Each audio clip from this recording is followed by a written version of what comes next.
సుఖంగా పెట్టాలని అన్ని విధాలు నేను ప్రయత్నం చేస్తున్నా. ఎవరు చేశారంటే 24,000 కోట్ల రూపాయలు రుణ విముక్తి చేశారు.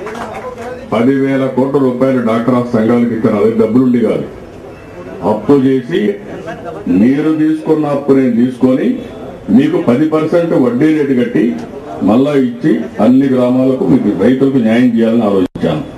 గ్రామాల్లో సిమెంట్ రోడ్ల పక్కన, మరుగుదొడ్ల పక్కన కరెంటు లేని రోజులు మర్చిపోయారు.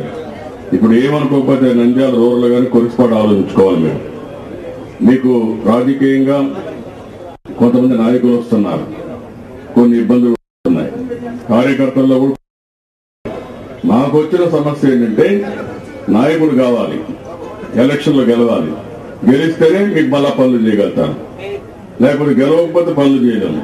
గెలవాలంటే లీడర్ కావాలి. కొన్ని పరిస్థితుల్లో ఆ లీడర్ కోసం కొన్ని రాజీలు పడ్డాం.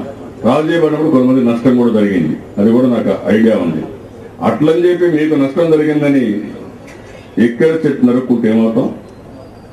దెబ్బతింటాం. అలాంటి ఆలోచన ఈ 2 మండలాల్లో రావడానికి వీల్లేదు. నేను ఎందుకైనా రాత్రి మొగుళ్ళు పనిచేస్తున్నా, మీకు నా వల్ల లాభం పొందుతున్నారు అందరూ.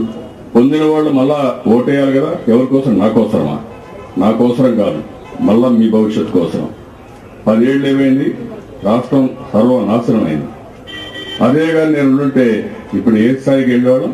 3 ఏళ్లలో మనం చేసిన డెవలప్మెంట్ 10 ఏళ్లంత మనం కూడా జరుగుంటే మన రాష్ట్రం ఏ స్థాయిలో ఉండేది? ఇప్పుడు అది ఆలోచించుకున్న కులము, మతము, ప్రాంతము, లేకపోతే ఇంకోటో, లేకుంటే ఏదో ఇతనికి వేసేపోతుంది డబ్బులో.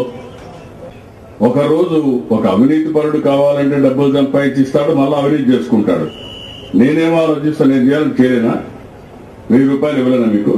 5,000 రూపాయలు ఇవ్వలేను ఓటుకి, ఎందుకు ఇవ్వాలని అడుగుతున్నా. అది ఎవరి డబ్బులు? అది మళ్ళీ ఎక్కడికి తేవాలి? ప్రజలది. అంటే 500 రూపాయలు మీకు 5,000 రూపాయలు ఓటుకి ఇవ్వాలంటే 5 లక్షలు వసూలు చేయాలి. అది నేను సగం తినాలా, సగం మీకు పంపించాలా? ఎందుకు ఆ దరిద్రం రాజకీయాలు ఎందుకని అడుగుతున్నాను? అలాంటి వ్యక్తులు మనకి అవసరమా నేను అడుగుతున్నాను. కాబట్టి మీరు కూడా, నేను మీ సమస్య పరిష్కారం చేస్తా, మీకు అండగా ఉంటా. కొన్ని గ్రామాలు నాకు కానీ వ్యతిరేకం ఉంటే నమస్కారం పెడతాను మీకు. నేను పని కూడా చేయదు. ఆ పరిస్థితి వస్తాయి ఇక్కడ రాబోయే రోజుల్లో. ఎందుకంటే నేను ఇష్టం లేకపోతే మీకు ఎందుకు పనులు చేయలేను? నేను చెప్పా అదే ఇప్పుడు అన్ని పోతాయి. ఇప్పుడు మళ్ళా నేను ఎప్పటికప్పుడు మీతో గాని ప్రజలతో గాని సన్నిహిత సంబంధాలు పెట్టుకొని అంత సమాచారం తెప్పించి ఇస్తా, సుపరిపాలన ఇస్తా. ప్రజలకు కూడా న్యాయం చేయాలి. నా జీవితంలో ఒకటే గుర్తుపెట్టుకోండి, నాకేం కోరికలు లేవు.